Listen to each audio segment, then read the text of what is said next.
Hello, and welcome back to Talos Principle 2, where we have promised to today tackle puzzle number 7 in this disaster of an area. Oh boy. Well, this looks insane. So this is like the one that we did earlier, but fancier. We have to decide, okay, what are we actually using? So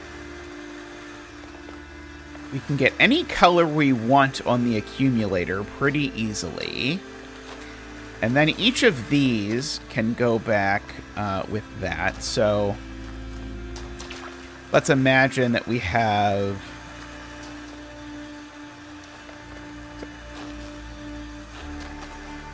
So,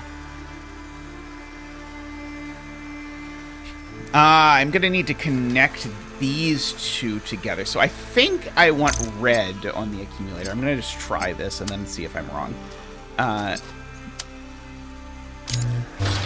Okay, so there's red. Okay, so now we can connect that there. And I'll just put this up forward.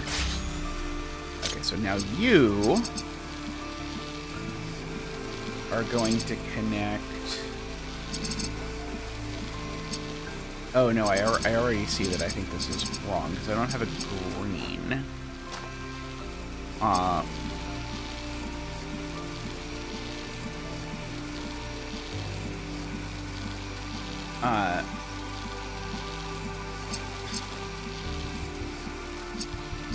Okay, actually, we'll do red and blue, and we'll connect these two.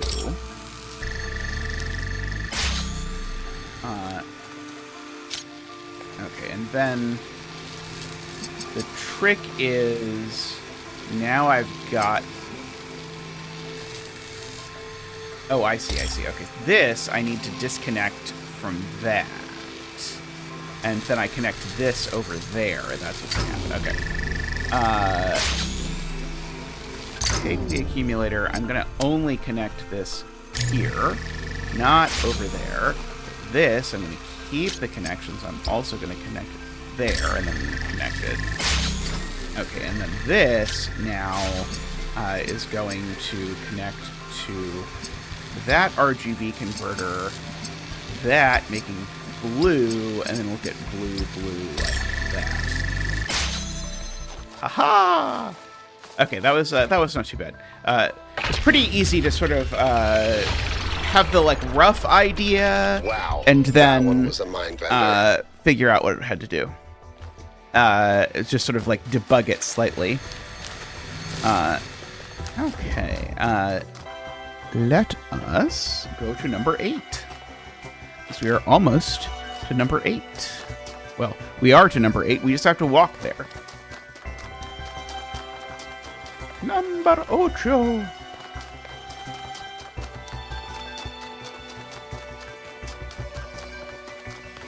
There we go, number 8. Let's see. Okay, remember. Uh-oh. If something requires me remembering, it usually goes poorly. That is one of the themes in Zedaland. Or New Zedaland, if you will. So yeah, so I can do that, but then I can't sort of get this thing out. I see. Okay, so I need to like bring a thing over there to use as a weight so that I can trade, probably. Oh, I can't even get it over there. Oh, but I could get red on this. Does getting red on that do me any good at all? Yes. Okay. Now, how was it I saw that I could get red on this? Oh, like, by doing that, better. There we go. Okay. So then, once I have red on this, I can sit that down there. I don't think there's any reason not to put it there, and it I mean, given that that's there, it seems quite likely I'm eventually going to want it to be there. And then I'm going to pick you. Pick you. We're going to stick you all the way back here. Get this open. Now I've got me a cube. Everybody likes a cube. We're eventually going to have to stick a red thing on the cube. But for now... Oh, that's interesting. Okay, so I can stick this on the cube. I haven't seen that mechanic before yet. So I can take you... Keep the connections, please. And just say, I would also like you... set up there. Okay, yeah, that's good. Okay, what is that doing? Oh, that's holding open this gate. So it's doing the same thing, actually. Both of those are connecting to this gate. So that's redundant, and it's probably not what I'm trying to do with my life.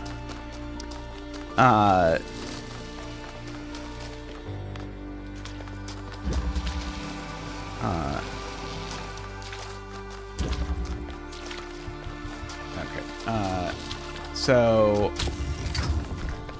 I think I'm instead... No, I'm instead going to need to use... I'm going to stick this here and flow it over. And then I'm basically going to use this to just free the one thing. Oh, is it telling us to remember that we can do this by, like, floating it on the brick back and forth? I don't think that's right, but we'll see. Okay, so that just makes that a lot easier and cleaner. Yeah, it's not like it floating back and forth over there is going to, like, hit any of these things. Okay, yeah, that is sure tempting. Oh, right. I can stand here and get it to connect there. I just can't see it from here. I see. Okay, so...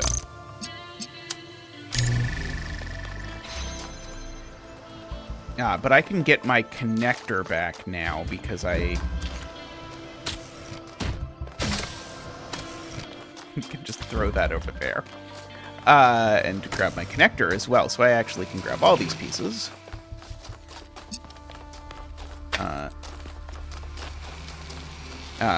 You can be used to make it so that...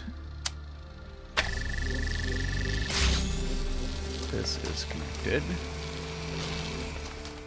Let me bring my box, because I need my box in order to stick stuff on over here, I think, so that I can see that laser. Yeah, but good enough.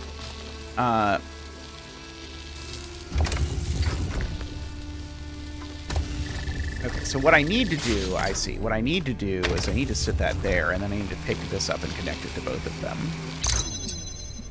Like... that.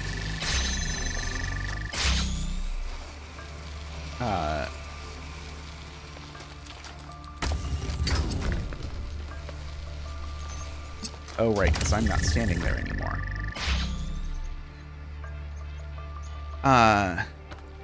Oh, I probably need the weight for this then, don't I?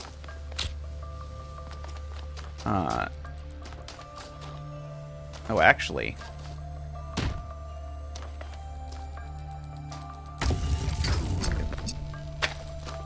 there's no way it works this easily.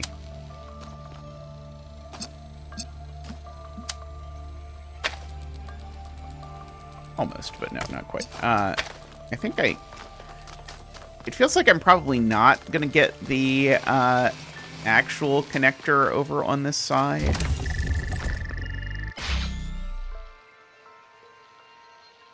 Although maybe... there's not another red... oh, maybe I'm supposed to use the actual red laser. Okay, I see what I'm supposed to do. I'm supposed to use the actual red laser to connect this piece over so that I can get the other thing over on this side. So connect to there, and connect to there. And now this will stay open even when I pick this up. Throw it over here. I can grab this now, and now I don't even... I was going to actually go grab the other piece, but I don't actually even need the other piece. Needs to be a little closer than that, I suppose. Okay, you just need to connect there. Not bad, not bad. I'm not quite sure why that one was called Remember. But what can I say? I'm a little biased in favor of one-word nonsense titles for puzzles. Okay, so that was a nice mechanic. I enjoyed that. I can imagine that that's going to combine to make some nonsense. I thought I saw a pony or something, but maybe I imagined it.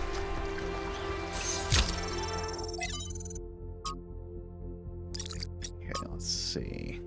Let's listen to Trevor. Oops. Oh, why wouldn't it let me listen to Trevor?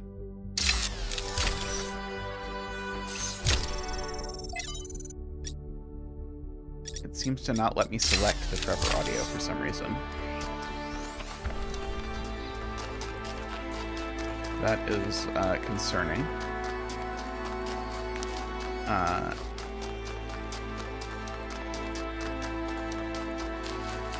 wanted to hear Trevor.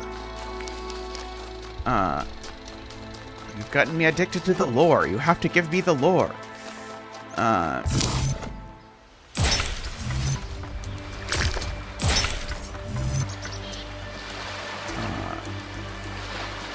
I see, I need to do this one the other way.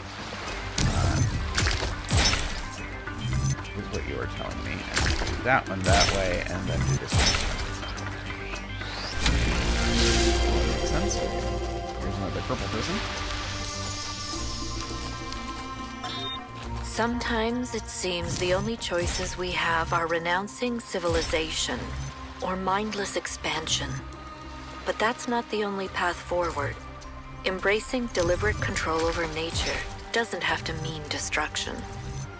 We are a species of artists and artisans, blessed with the ability to transform the raw material of the cosmos into new and better shapes. Shapes that have meaning. With our technology, we can take this chaotic world, so full of suffering, and turn it into a work of art.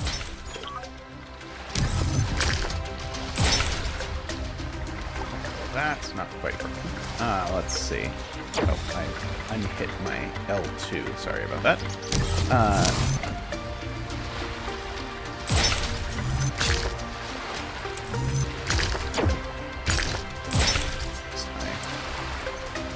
specifically meant that, actually.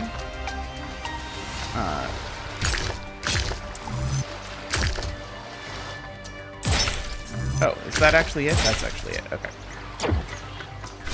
I feel like their heart is really not in this anymore. I feel like they like enjoyed it for a little bit, and then they were like, okay, we're not going to bother. Because like the first one had like 6 of those like Tetramino bridge puzzles. And this one, the last one had 1, and this one had 2.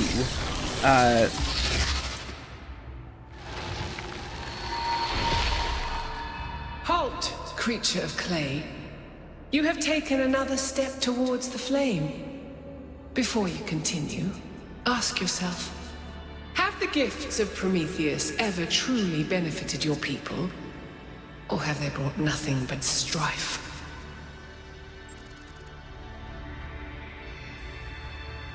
Without his gifts, we would no longer even exist. Without Prometheus, your ancestors would never have fallen. And you would have all the natural gifts that your people have now lost.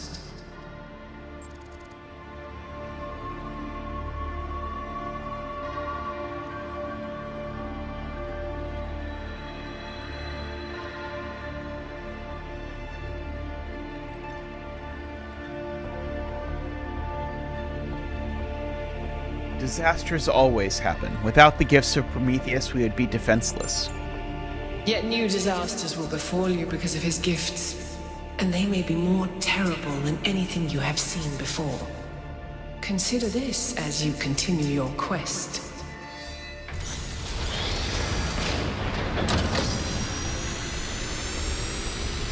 Beam!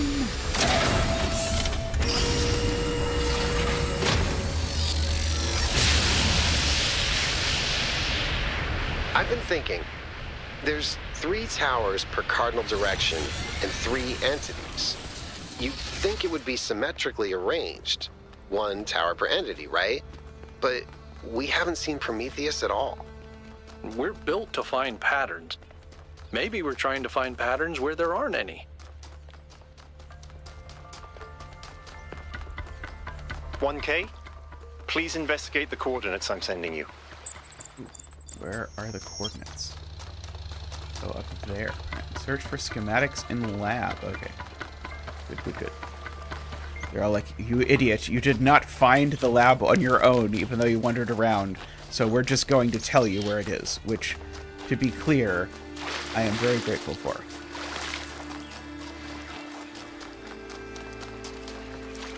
Can I have my thing now?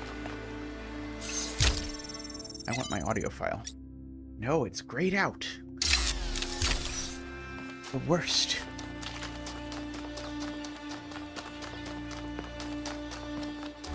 How many hours do you think there are of videos on YouTube essays about the lore of the Talos Principle 1 and 2? I haven't looked.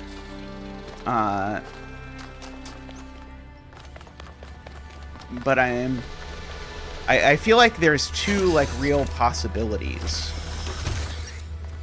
and I feel like it probably depends on how many people there are who are really into robots. Let's see, there's a door that way, but I can't go that way. There is. This is where they must have lived. Athena and Miranda. You know, for a moment, I almost expected to find them here. But the only thing that's still functional is the megastructure. I'm sorry. This must be awfully strange for you being thrown into all this history. But that's why I needed you.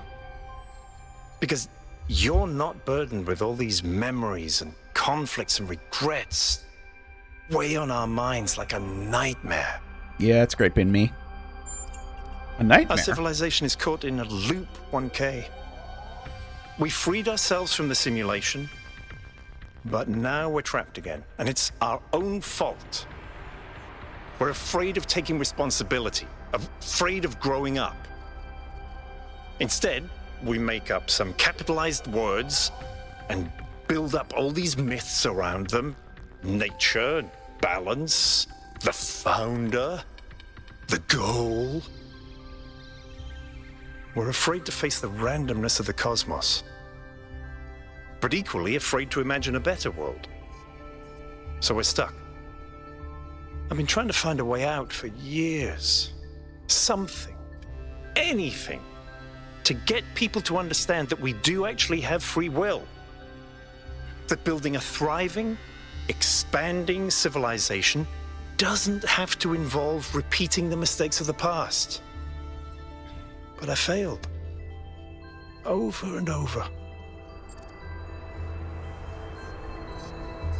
And do you think what we've discovered here could change things?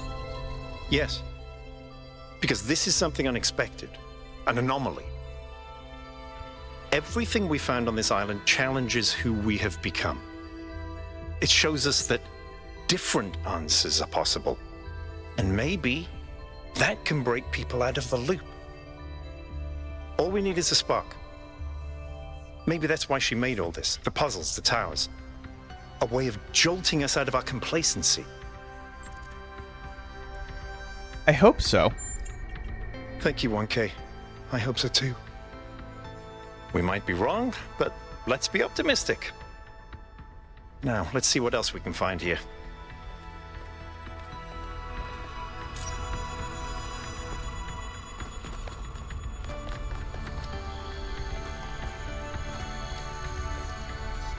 Oh, look, some simulated nature.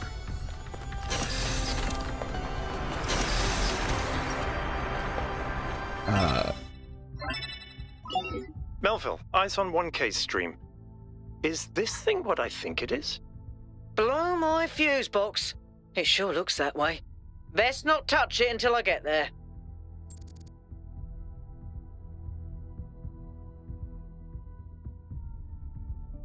Of course, sound advice, but what is it? I think it's a somnodrome. It's a sort of analytics tool for processing mental data that Melampus streamed up. But all he ever did was sketch out the theory. As far as I'm aware, he never actually built one. Looks like the founder gave it a go. Can you explain it to me like I was born yesterday? Well, what we know is that our deeper algorithms are hard to pass. Melampus stipulated that the computational power to interpret them in real time would always be beyond us. But in theory, the somnodrome would interpret that data and loop it directly to our senses. People were hoping to find answers to the big questions by having a conversation with our own subconscious. If you ask me, it's solipsistic at best, and pseudoscience regardless. That may be. But if the founder figured it out, then that device could be an extremely important discovery. Have you noticed how it looks like a face, with the Byron and Melville portraits being the eyes and then the dialogue below being the mouth? And since the dialogue below is the like what you're saying now, it is sort of like the perfect like thing since it's coming out of the mouth. We should try it. I would advise against it. You may have survived all those data stream overloads, but interface with that thing and you're liable to get bricked. Not to mention risking the data we could get from it.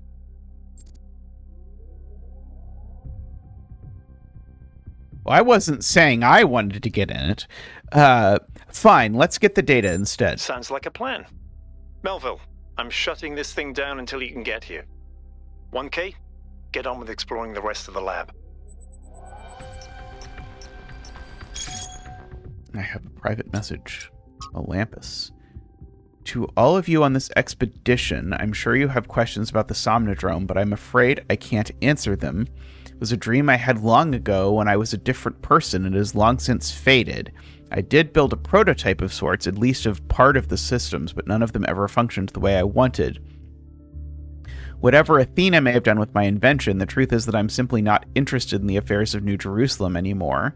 I care as little for Byron's utopianism as for Herman's religious pessimism.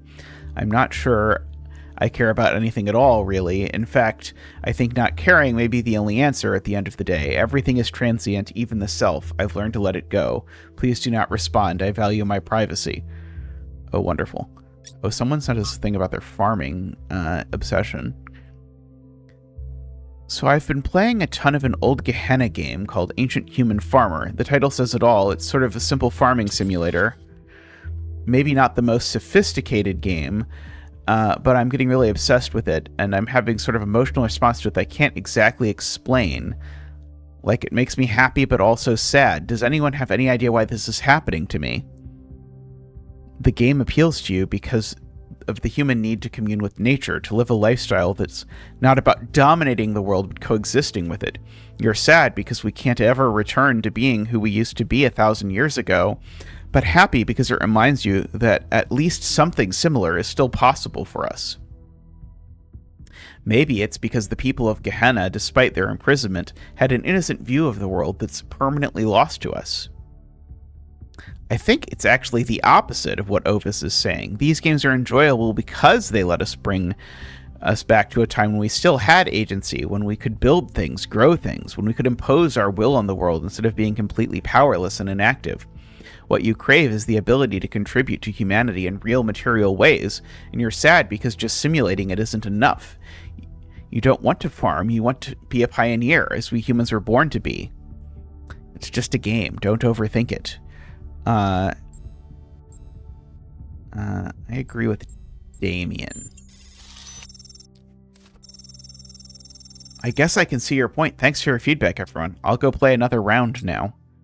There is a proposal to bring back dogs. The title says it all. We should redomesticate dogs. Our ancestors loved dogs so much they insisted they were amazing companions, full of life and love, man's best friend. And the lives they lived with the humans must have been infinitely better than in the wild, so why not bring them back? Did you know that the poet Lord Byron wrote a beautiful poem about his dog, Boatswain? He said he had beauty without vanity, strength without insolence, courage without ferocity, and all the virtues of man without his vices. Is that who our Byron is named after? No, he named himself for Robert Byron, the travel writer. Oh wow, that's not what I assumed. That's great, but what about my idea? It's a great idea. Dogs are a beautiful creation. I mean, everyone likes dogs. The resources we waste on cats are bad enough. And you know what cats do to local bird populations? Do you really want to add dogs to that? Yes, we do. Oh, sod off with the cats are so terrible business. What do you think happened in the natural world? You think animals don't eat each other? I would love to have a dog. We'd go on walks, and it would be excited about every new smell, and we would play fetch. It sounds magical to me. Oh, there's a palm reader. This seems to be teleporting things. I feel like I'm in the ending of, whatchamacallit, that space game. It has a name. The Outer Wilds. There we go. This feels very much like the ending of The Outer Wilds. Okay, let's see. We're gonna go with the, what I presume is the audio one.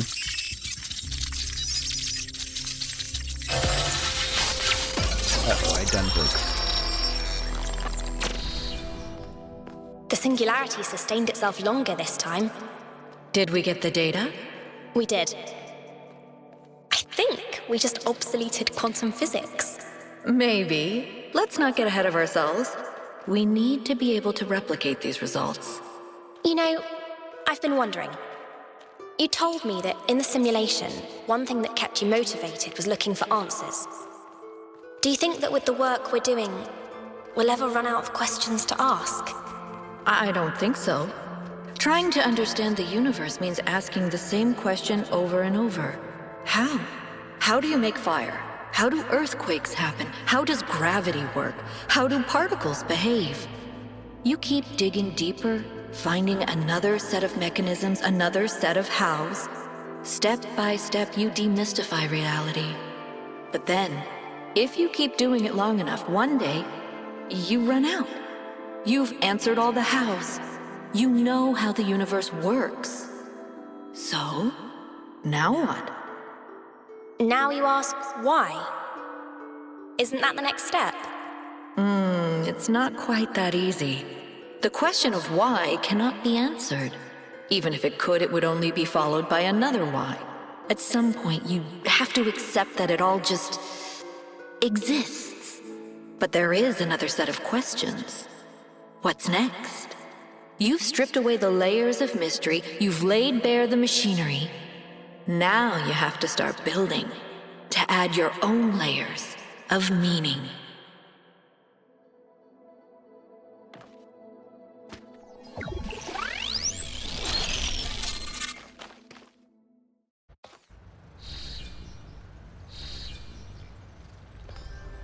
Are you okay? You overloaded again. I'm fine. I saw Athena again. Yes, I saw. It came through on your stream. Strange to hear her voice again. But that was her. The way I remember her. The real Athena. Not this imaginary founder. Tell me more about her. I was one of the first she woke up. There was just a handful of us in those days. A small family in the ruins of a dead civilization. It was hard. Harder than anyone can possibly imagine. We had nothing except what Alexandra Drennan and the Institute left us. Now that everyone lives in civilization, they don't understand how necessary it was for us to build that civilization. They can fantasize about living in balance, limiting growth, retreating behind our walls. They don't understand what it really means to live in the wilderness. How close we came to not making it. How many people we lost. Yema was just the first. But Athena understood. She believed in humanity. She believed in us. In the inherent value of consciousness. Her dreams were so much bigger. She wanted us to reclaim the Earth, to reach for the stars, to build and grow and learn. So why did she leave? I don't know. I understand why she became frustrated when the city started thinking more about itself than about the future. It was frustrating for all of us. But we were still fighting for that future together. What I don't understand is why she didn't tell me. If she came here to do all this, why didn't she bring me along?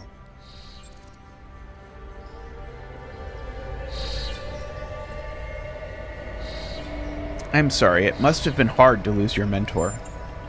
It was. But maybe I was wrong. And she isn't as lost as I thought she was. If this is all a test, maybe the answer is waiting for us in the megastructure. Speaking of which, let's get back to exploring. Melville should have reconnected the next station by now.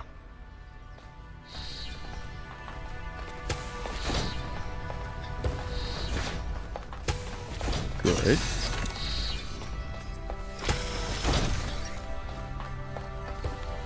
Alrighty, well, I think that is going to be it for this episode of Talos Principle. I hope you enjoyed this, and do let us know in the comments how you think it's going, and we'll be back soon with more Talos Principle 2. So thanks for watching.